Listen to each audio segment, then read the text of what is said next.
Baik, Assalamualaikum warahmatullahi wabarakatuh. Perkenalkan, nama saya Yan Saparja, mahasiswa S2 Hukum Undri dengan nomor NIM 2110247824. Baiklah, pada hari ini saya akan menyampaikan presentasi mengenai penyelesaian sengketa investasi negara dan investor melalui mekanisme arbitrase internasional. Dalam hal ini saya mengambil studi kasus antara Rafat Ali Rizvi melawan Republik Indonesia, di mana materi ini adalah merupakan tugas dari UAS dalam mata kuliah hukum investasi dengan dosen pengampu Ibu Evi Deliana. Baik, langsung saja saya sampaikan bahwa penanaman modal asing merupakan upaya negara untuk memperoleh dana teknologi dan keahlian yang dibutuhkan untuk pembangunan di berbagai bidang. Namun penanaman modal asing juga dapat menimbulkan sengketa antar negara penerima investasi dan investasi asing, baik karena perbedaan kepentingan, ketidakpastian hukum maupun perubahan kebijakan, dan itu akan selalu terjadi. Salah satu mekanisme penyelesaian sengketa investasi yang selama ini kita terapkan adalah arbitrase internasional, di mana arbitrase internasional itu memiliki beberapa keunggulan dibandingkan dengan mekanisme lain seperti konsultasi, adanya negosiasi, mediasi, atau peradilan. Penulisan makalah ini bertujuan untuk mengkaji penyelesaian sengketa investasi asing melalui mekanisme arbitrase internasional dengan menggunakan studi kasus antara Rafat Ali Rizvi melawan Republik Indonesia. Rafat Ali Rizvi sendiri adalah seorang investor asing yang mengajukan gugatan arbitrase internasional terhadap Indonesia terkait dengan kasus Bank Senturi. Nah, hal itulah yang melatar belakangi saya mencoba menggali studi kasus terkait kasus Bank Senturi. Nah, kemudian apa saja permasalahan yang akan saya angkat? Pertama, bagaimana karakteristik dan keunggulan mekanisme arbitrase internasional sebagai salah satu cara penyelesaian sengketa investasi.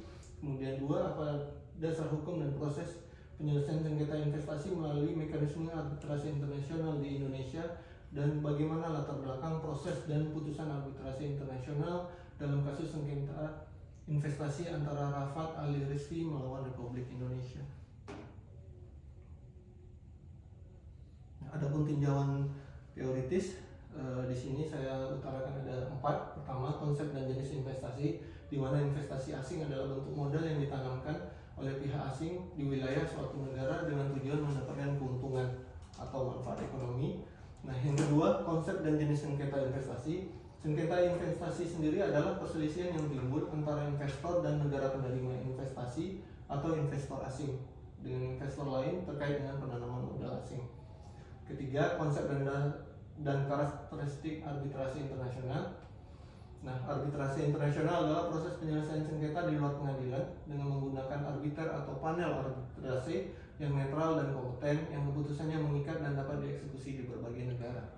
4. Konsep dan jenis mekanisme penyelesaian sengketa investasi melalui arbitrase internasional. Penyelesaian sengketa investasi asing melalui arbitrase internasional dapat dilakukan berdasarkan Undang-Undang Penanaman Modal Nasional, Perjanjian Penanaman Modal Bilateral, Perjanjian Perdagangan Bebas atau FTA, atau perjanjian khusus antara negara dan investor, investment contract.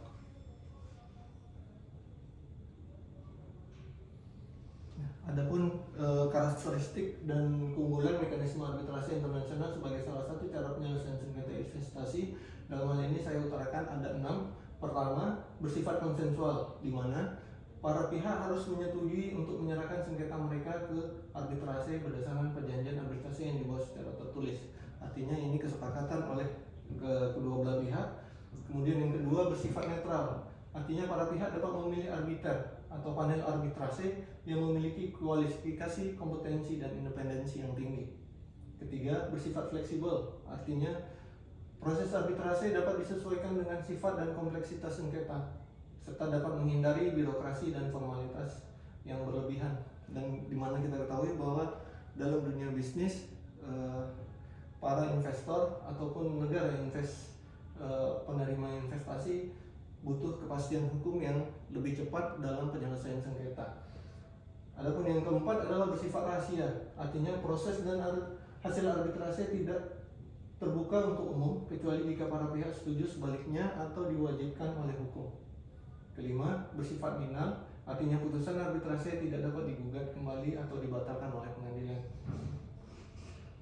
Keenam, bersifat eksekutori, artinya putusan arbitrase dapat dieksekusi berbagai negara dengan mudah dan cepat berdasarkan konvensi internasional seperti Konvensi New York 1958 tentang pengakuan dan pelaksanaan putusan arbitrase asing. Kemudian adapun dasar hukum dan prosedur dalam penyelesaian sengketa investasi melalui mekanisme arbitrase internasional di Indonesia, di mana kalau di Indonesia sendiri adanya dasar hukum berupa perjanjian penanaman modal bilateral atau biasa disebut BIT atau perjanjian perdagangan bebas atau FTA yang disepakati antara Indonesia dengan negara lain. Kemudian di Indonesia juga mengatur mengenai penyelesaian sengketa melalui arbitrase yang tertuang di dalam Undang-Undang Nomor 25 Tahun 2007 tentang penanaman modal dan Undang-Undang Nomor 30 Tahun 99 tentang arbitrase dan alternatif penyelesaian sengketa. Nah, bagaimana mekanisme arbitrase internasional itu di Indonesia? Bisa kita lihat bahwa prosedur dalam penyelesaian sengketa investasi asing itu ada dua. Pertama, sebelum dan selama proses arbitrase, di mana proses sebelum arbitrase yaitu proses konsultasi dan negosiasi antara para pihak untuk mencapai kesepakatan damai. Nah, kedua, prosedur selama arbitrase yaitu proses pemeriksaan dan pengambilan keputusan oleh arbiter atau panel arbitrase yang dipilih oleh para pihak. Nah, sebelum diputuskan, memang para pihak diberikan kesempatan untuk mengambil keputusan melalui jalur damai.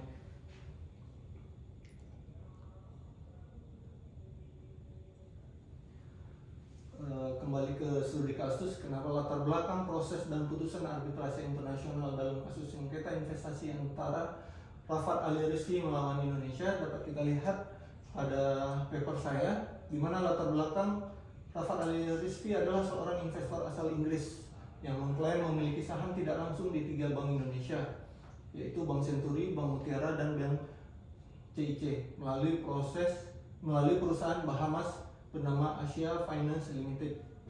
Pada tahun 2008, Bank Senturi mengalami krisis keuangan dan mendapatkan bantuan dana talangan dari pemerintah Indonesia sebesar 6,7 triliun. Nah, dalam prosesnya, pemerintah Indonesia mengajukan keberatan terhadap yurisdiksi ICSID dan permohonan untuk menolak gugatan Rizvi secara pra-peradilan berdasarkan pasal 41 ayat 5 aturan arbitrase ICSID. Nah, dalam prosesnya ternyata pemerintah Indonesia dikalahkan dalam proses sengketa ini, di mana putusan dari ICSID adalah Tribunal Arbitrase ICSID menolak permohonan pra-peradilan pemerintah Indonesia dan memutuskan untuk melanjutkan pemeriksaan yurisdiksi sebagai pertanyaan preliminar, dan itu menjadi kendala bagi negara-negara penerima investasi, di mana ada beberapa kasus negara penerima investasi, terutama negara-negara berkembang, selalu tidak dimenangkan dalam proses sengketa-sengketa yang terjadi. Nah, kesimpulan dari paper saya adalah, pertama, mekanisme arbitrase internasional adalah salah satu cara penyelesaian sengketa investasi asing yang memiliki karakteristik dan keunggulan seperti bersifat konsensual, netral, fleksibel, rahasia, final, dan eksekutori. Dan ini menjadi idola atau yang banyak digunakan oleh para investor karena sifatnya itu. Kedua, dasar hukum penyelesaian sengketa investasi asing melalui mekanisme arbitrase internasional di Indonesia adalah Undang-Undang Penanaman Modal, Undang-Undang Arbitrase, dan Perjanjian Penanaman Modal Bilateral atau Perjanjian Perdagangan Bebas yang disepakati antara Indonesia dengan negara lain. Ketiga, prosedur penyelesaian sengketa investasi asing melalui mekanisme arbitrase internasional di Indonesia adalah proses konsultasi dan negosiasi sebelum arbitrase, dan proses pemeriksaan dan pengambilan keputusan oleh arbiter atau panel arbitrase selama arbitrase. Mungkin itu yang dapat saya sampaikan dan saya jabarkan dalam presentasi makalah ini. Untuk materi lengkapnya kami tuangkan di dalam bentuk makalah PDF. Terima kasih. Assalamualaikum warahmatullahi wabarakatuh.